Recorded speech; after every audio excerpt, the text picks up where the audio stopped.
Hey everyone. As some of you are probably aware, or I should hope you are at least, I'm a bit of a gamer. And as a gamer in the year of our Lord 2020 is obligated to do, I sometimes play a bit of a battle royale game, and when it comes to that, my game of choice is one by the name of Apex Legends. Now, before anyone claims I'm a fake gamer guy, and based on my looks I can understand the sentiment, I am over level 150 in the game, and I've been playing on and off since its release back in 2019. I main Octane because I'm a terrible and selfish person. Like many other games of the same type, most would initially think to a modern pioneer of the genre, Fortnite, Apex operates on a season system for its content updates, meaning that a large amount of content will be added at one time for the player to gradually unlock over the course of a number of weeks, and released several days ago was the game's most recent and 6th season, Boosted. Typically, in Apex's case, these updates will include, most notably, a new playable character and updates to weapons and maps. About a week ago, in anticipation of this occasion, and in order to waste the time I was supposed to be spending figuring out what my next episode was going to be about, I was browsing the game's page on Reddit, a page, I'll add, that now boasts over 1 million members. For the most part, the popular posts were pretty standard, speculations on the new season, gameplay clips, maybe a piece of fan art here or there, the kinds of things you'd expect to see on a relatively laid-back subreddit of that kind. Actually, compared to many other forums of the same kind, our Apex Legends was not only relatively chill, but actively positive, both in their assessments of the state of the game and its future, and in their commitment to a healthy community and enforcement of good player etiquette. Most importantly, though, the subreddit, at least in its generally popular posts, was not one that held the kinds of right-wing or apolitical, in the gamer sense of the word, views that many other sites of the same kind had. In fact, the opposite was true. Within just a couple weeks of when I was browsing, they had led a short-lived but successful campaign to get the account of a racist streamer of the game banned. So, with that context, hopefully you'll be able to see why exactly I was quite so surprised to find this post with over 2,000 upvotes. As you can see, the body of the post, though it's presented as if this character is saying it because people on Reddit are averse to committing to opinions of their own, reads, "We can't just make every character in this game gay because they have friends of the same gender." Huh, I thought, that's dumb. I wrote a snarky comment about how weird it was that the same scrutiny wasn't leveled at straight characters, and went on with my life. But over the following days, my mind kept wandering back to this post, and for the life of me, I couldn't figure out why. I spent a not insignificant portion of my early teens arguing with anti-feminists in the comment sections of obscure right-wing YouTube channels. This kind of rhetoric wasn't unfamiliar to me. And yet, for some reason, I couldn't get it out of my head, and eventually my curiosity got the better of me and I went back to the post, though this time through an outside site as the original had since been deleted. See, as I noticed upon this second look, there are a couple of kind of weird things about this post that obscure its central message a bit. The first thing that one might note is its weird fixation on the idea of characters being gay as opposed to being romantically involved. What they describe here on a basic level is a pretty common trope in a lot of media, though it's more typically associated with heterosexual characters and romances that come out of seemingly nowhere because a man and a woman happen to wander within a 50-mile radius at some point in the plot. But interesting thing, when people talk about that trope, they don't say the characters suddenly became heterosexual, they say they suddenly became romantically involved with someone. To translate that trope onto non-heterosexual characters shouldn't require a change in focus there. That is, unless you think that the presumed sexuality of a character should change whether or not the trope is bad, or if you happen to think that heterosexuality is the default and that varying from that default presents a problem. Okay, so that's interesting and all, but I would argue that even more interesting is the second notable bit of this post, we. And this isn't a general we, it's not referring to humanity as a whole, and most importantly, it's not referring to the creators of the art it concerns, in this case the developers or writers of Apex Legends. We here, as is evidenced by the comments under the post, refers to the fans of the game, those making fan art, fanfiction, or any work that is interpretive of the characters, settings, or ideas presented by the quote-unquote original work. For a bit of context here, the Apex subreddit is no stranger to fan art. In fact, it's one of the forum's most popular forms of content outside of gameplay highlights. A lot of this fan art is devoted to fan-created romantic pairings for characters in the game, known by the popular online vocabulary as ships. And a lot of them are pairings of characters of the same gender identity, which is where we find the author of our post's issue. They're saying that the fans of this work should stop interpreting it in a way that they personally find to be objectionable. And I don't want to skirt around the fact that the reason this person finds it objectionable is the gay. For one, it's not as if the subreddit is in any way unfamiliar with heterosexual shipping. These posts exist and they are popular. After a series of very cursory searches over the course of 15 minutes or so, I was able to find all of these. Yes, I know the lengths I go to research for these videos are legendary, so no need to thank me. And it's not as if these characters happen to have some higher degree of reasoning behind their pairings, unless you think their being heterosexual counts as that, so why wouldn't the author of this post call out those equally? And stranger yet, why try to limit people's ability to interpret the art in their own unique way? This post clearly raised a lot of questions for me, those included, but the most important question, I think, which is one you're probably asking as well, is why do I care so much about it? And to that I'd say, I don't know, really. I care a lot about Mario baseball games too, and I couldn't tell you why that is either. But when I thought about this, I had a guess, and my guess was that it represented something I don't see very much from the anti-SJW crowd: relative intellectual honesty. Now, that wasn't to say it was actually honest, it was obviously far from that.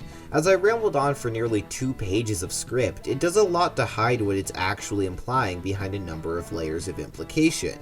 What I meant then was that compared to more mainstream anti-SJWs, who generally operate under the pretense that their anger is directed at the creators of art and the implementation of so-called social justice pandering, providing an apparent degree of separation between what they're positioning themselves against and the actual ideals of social justice, this post was a bit more clear in that its problem was with the concepts of that kind of diversity inherently. Of course, in the case of mainstream anti-SJWs, their actual disdain is for those ideals, but they'll say, no, I don't dislike gay people, I just dislike them being forced into media. And retrospectively, I think that my assessment there was, well, kinda correct. I got correct that the tactics being employed were somewhat different, and I forgive myself somewhat for having the idea that they were, by extension of that, rhetorically different, because they kind of have that appearance. The Reddit post does seem to be more direct in what it's communicating, because it's focusing, by all appearances, more directly on the thing it's actually trying to talk about. But as I thought about it more and more, I started to think that maybe I was giving the anti-SJWs a little bit too much credit. See, the thing is, my initial thought when making this video was to suggest that the Reddit post that caught my attention so much was interesting because it was a bit of a mask-off moment for the anti-SJWs, revealing the ugly nature of what was actually secretly underlying their statements.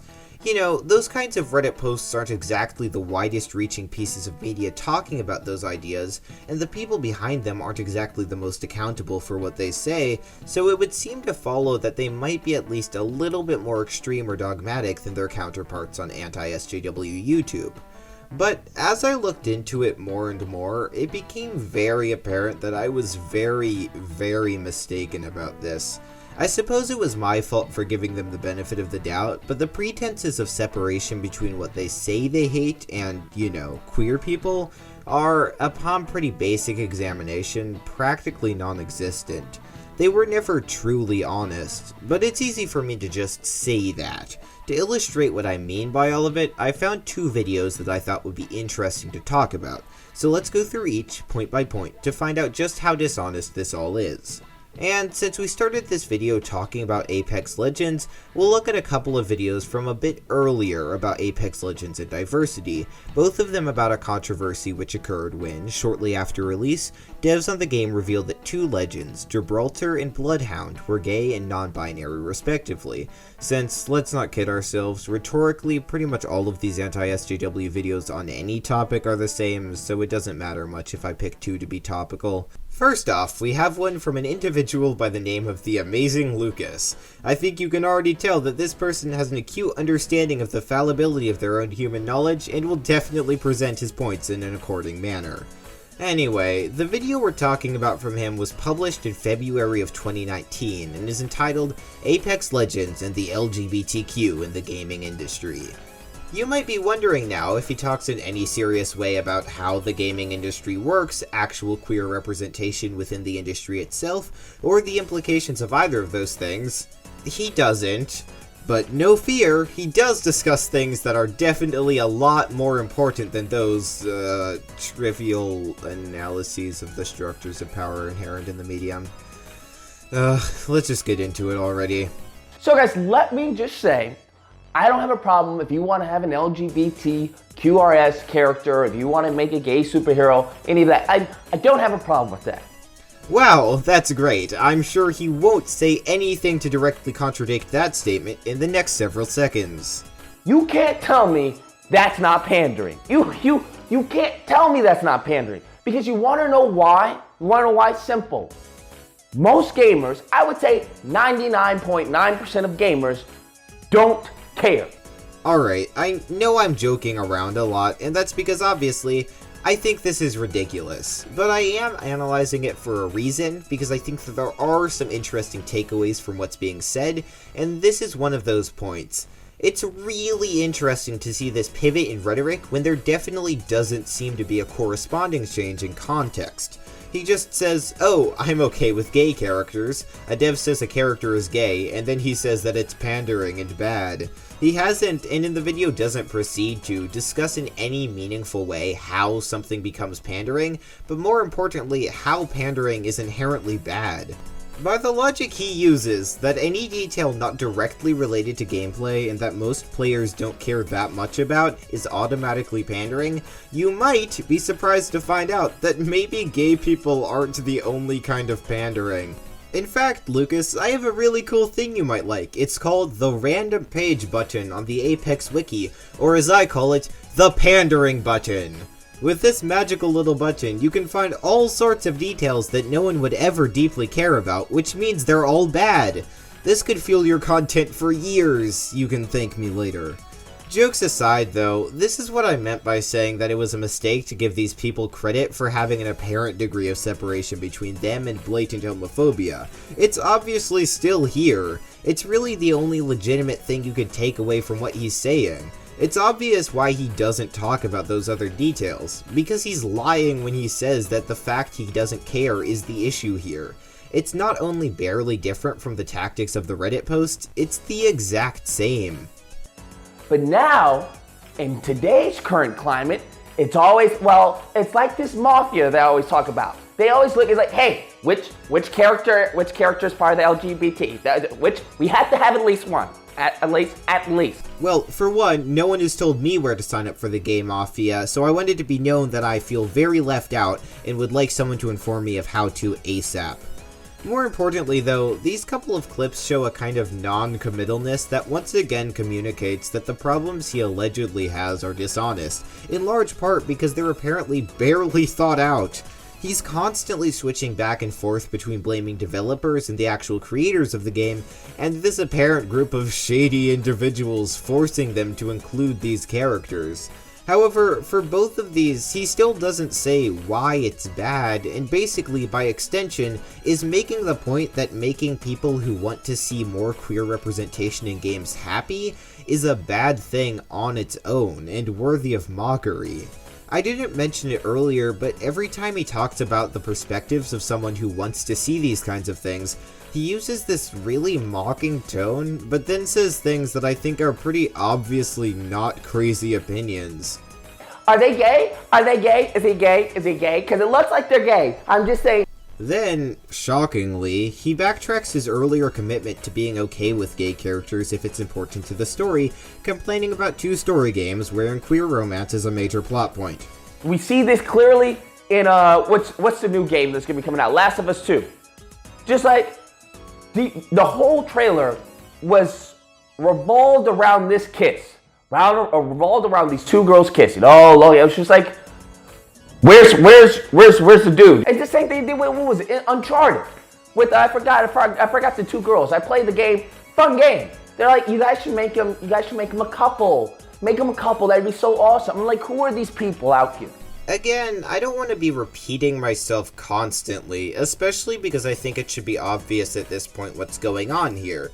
But the only explanation for that second inconsistency and his refusal to pin down the actual underpinnings of his alleged problems, being who is doing this and why, is that they're not his real problems. There's a great joke by Brian Regan. I don't know if you guys know, Brian Regan's a comedian, and he talks about how like the cranberry guy is getting in everything. Whoever the salesman is for cranberries does a great job.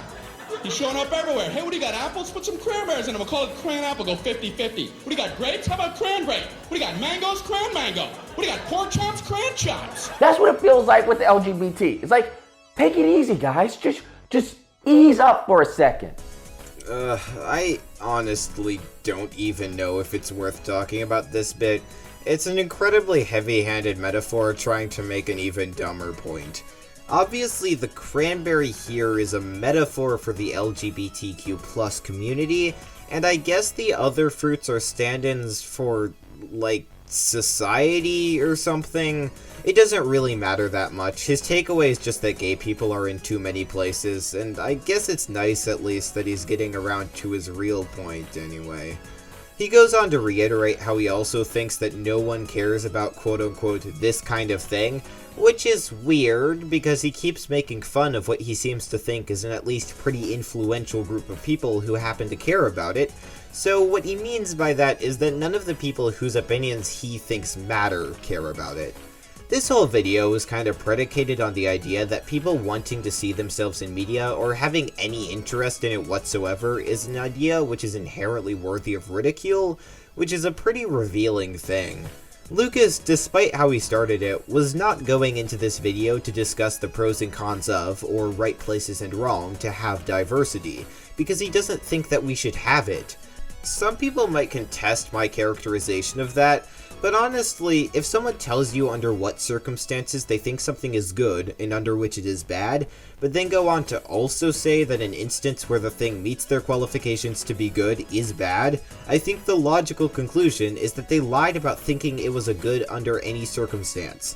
He clearly thinks that the idea of this kind of inclusion is laughable. He thinks even the identities included are laughable. I don't want any my character's non-binary, cisgender, non-conforming potato head. An LGBTQRS character. So honestly, I'm not feeling especially generous when it comes to believing the things he tells us about his beliefs that he then shows to be pretty clearly false. The rest of the video doesn't really have much more in the way of interesting points to discuss. He gets really mad about his own made-up scenario where they make a Gears of War character bi, but that's just about it. Overall, ignoring the fact that a lot of this video's points are incoherent to the point of being impossible to respond to, it largely proves my point that it is a clear lie that these people are actually so concerned with implementation or the reasoning behind why queer characters are included, because it's a very obvious shield from criticism, obscuring their actual dislike of the inclusion just by nature of its existence. In conclusion for this video, let me know what you guys think. Whether or not you believe Lucas, you're just a homophobic bigot. That's what you are. Yes. Alrighty, for the second video of the day, I found a little gem entitled Apex Legends introduces non-binary and LGBTQ characters. But why? By a guy who calls himself Birdman. The two things you need to know about him are that he's sponsored by G Fuel and has a thing about women, or females as he calls them, though thinking about it, I feel like the second half of that might be a little bit redundant. Anyway, he spends the first couple of minutes of this video just giving background on the game because it came out recently when the video was uploaded, so let's just skip ahead a few minutes to his actual discussion of the inclusion of queer characters. Oh, and as a side note, I absolutely refuse to use his shitty Call of Duty gameplay as B-roll, so I'm just going to be using this stock photo I found of a guy looking very sensually at a bird whenever he's talking, so, enjoy, I guess, if you're into that kind of thing. Helpfully, so that we know just what exactly we're getting ourselves into, Birdman provides 2 little hints as to the angle he's approaching this topic from. First of all, we get this. So this game literally came out on Monday, and I'd say within 48 hours of release, the SJW police were already on the case, because now Respawn and EA have both confirmed that yes, 2 of the 8 characters in the game are in fact part of the LGBTQ, showing us that for now, at least, he thinks that someone forcing the hands of the devs is at fault. And shortly after that, we get this lovely clip. The correct term is LGBTQ+, okay? The plus sign is very important. Without the plus sign, you are disrespecting the other 797 genders out there, so you gotta make sure to include the plus sign. Showing that he, much like Lucas, thinks that the concept of the identities that are being discussed are ridiculous on their own, independent of context. So, unlike that last video, we're actually starting with, still, the pretense that they don't like the implementation, but also that they don't like, well, the thing being implemented to begin with. Pretty much my main and only point for making this video is, who cares? Well, you seem to, quite a bit actually, and I know, yeah, that's a common jab at people who talk like this about diversity, like, oh, you say you don't care, and yet you have made a video about it, checkmate. But I think that if we actually take a moment to look beyond the surface level hypocrisy of this statement, we might actually be able to take something away from this. See, the thing is, you could ask the same who cares question about any other character detail we mentioned earlier. I made a dumb joke about it there, but it's actually pretty telling because all of those too are backstory details that probably, or at least I should hope, shape the character's, well, character, but it isn't really relevant to the gameplay. If you asked who cares in a 10-minute video for every character detail that wasn't immediately relevant to gameplay, 1, you would have a lot of videos, and 2, you would be asking to play as a game full of featureless mannequins whose sole purpose is fulfilling gameplay requirements. And if you are one of those people, congrats! Apex actually made a mode just for you. Enjoy no pesky character backstory to get in the way of your character shooter. I would also like to note that framing this as a question of who cares is a kind of sneaky maneuver to present your position as neutral, that you're just indifferent, when it's pretty clear that your actual position is active opposition. It's not just that the point is hypocritical, it's actively deceitful. Anyway, on to I'm sorry, I can't say his name without laughing. I'm just imagining that this guy saw the 2014 film Birdman, and he felt that it so perfectly embodied his work about making fun of feminists that he took the name for himself. Oh, dude. And anyway, on to Birdman's next point. I can understand the justification for like single player games and campaign and story driven games. Sure, you can have an LGBTQ plus option for games like that. It makes sense. You're following the character development and stuff. Okay, I understand. That's fine. But this is a multiplayer game. So this is basically a slightly better articulated version of Lucas's point, but it also falls back into the weird territory of saying it's okay to have representation as long as that representation serves a direct gameplay purpose and is shown to us directly. Notice he doesn't say that it's okay to have gay characters just exist. You have to have a gay choice, suggesting the gay characters are only queer if they perform queerness, which is a gross take, to say the least, and the concept is the root of a lot of very unpleasant sentiments, even from within the LGBTQ+ community, towards bi, pan, ace, and other identities that aren't seen as gay enough for a variety of reasons. Boiling down queerness to an option or something that someone is only really becoming after fulfilling what this straight dude thinks to be the qualifications is such a deeply harmful position that dismisses the lived experiences of many, many people. The idea that you can't simply exist in the world as queer, that you somehow have to prove it to others, or that you have to be performing it, frankly, really sucks, and is something I've personally struggled a lot with, so it's something to see this asshole suggesting these things. I know he wouldn't say the same thing about a straight character, that he's okay with them so long as they perform straightness in the way he likes, so I think it's clear why he only pulls this out when discussing queer ones. And I know that he didn't think about this in anywhere near to the same in-depth way as I am, because frankly, I'm pretty confident he just doesn't care, and also that he doesn't think very much, since this isn't his real point anyway, but that doesn't free him from any responsibility for what he's saying. Anyway, the next point is really just Birdman reading what amounts to a few wiki paragraphs on Gibraltar and Bloodhound, of course in a mocking tone, accompanied by some commentary he seems to think is really good material, including referring to Bloodhound as it.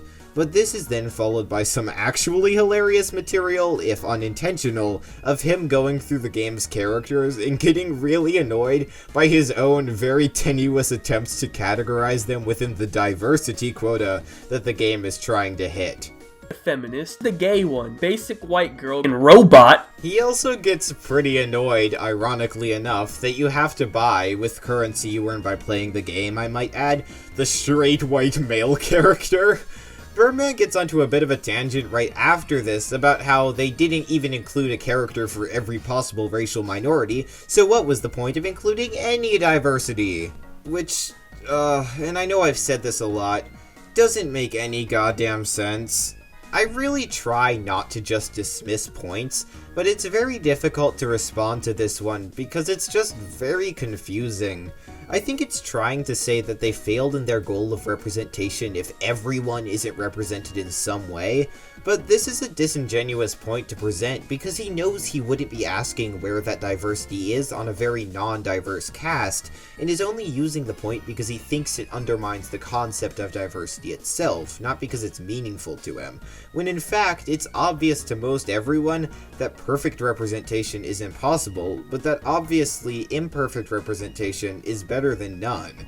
It's just another facade. He pretends to care about this, obviously not because he actually has any interest in it, but because it shields him from criticism and offers a distraction from the actual origin of his issues. Birdman and Lucas might differ on a couple of points. Hell, even though I doubt it, they might disagree on some of them. But when it comes down to it, both of them are saying the same things, and those things are dangerous. Well then, we finally made it through 2 whole anti-SJW YouTube videos. I'm so proud of us. Going in, I made the claim that we would see that the idea that these individuals are actually talking about something other than their dislike of queer people, despite being seen as at least pseudo-legitimate a lot of the time, is pretty much entirely lies, and I think we definitely saw that. Sure, the R-Apex post that started all of this maybe took a somewhat different approach to get to that end, but both it and the 2 videos we talked about got there in about the same amount of time. And I know I joked around quite a bit in this video, but that's actually an incredibly worrying thing to me, and I hope that you're alarmed by it too. Last episode, when talking about PewDiePie, I said one of the most dangerous things about him was that he's often not seen, ideologically at least, as a threat on his own, rather someone who motivates his audience to fall down a rabbit hole of sorts. Much of the time, anti-SJWs and anti-feminists are seen in a very similar light, someone that maybe preys on already held prejudices or opens the door to the discovery of much more damaging ideas. But again, as was our conclusion in that episode, these people and the ideas they espouse are already very directly and heavily influenced by those reprehensible ideas, those same ideas which they package and deliver to their viewers. And they deliver them to a lot of viewers. The amazing Lucas is sitting at about 470,000 subscribers, while Birdman has nearly 1.4 million. We need to stop pretending that these individuals are on their own relatively harmless or in some way less dangerous than those we see as expressing their views more directly, just because their channels aren't exclusively devoted to those ideas or because they present it as an issue of intentions. They are dangerous, and it's our job to call them out when opportunity presents itself. Hey everyone, thanks for watching, and also thank you for 75 subscribers. I've been really happy with how the last several videos have done, so a big thank you to all of you for that success. Anyway, I dabbled a bit in this last episode, but I thought it would be fun to try out a more response-style format for this video. Please let me know if you like it or not. It obviously won't become my main content, but I'll definitely do more if you're interested in them. Well, that's all I got. Have a nice week, stay safe, and I'll see you next time.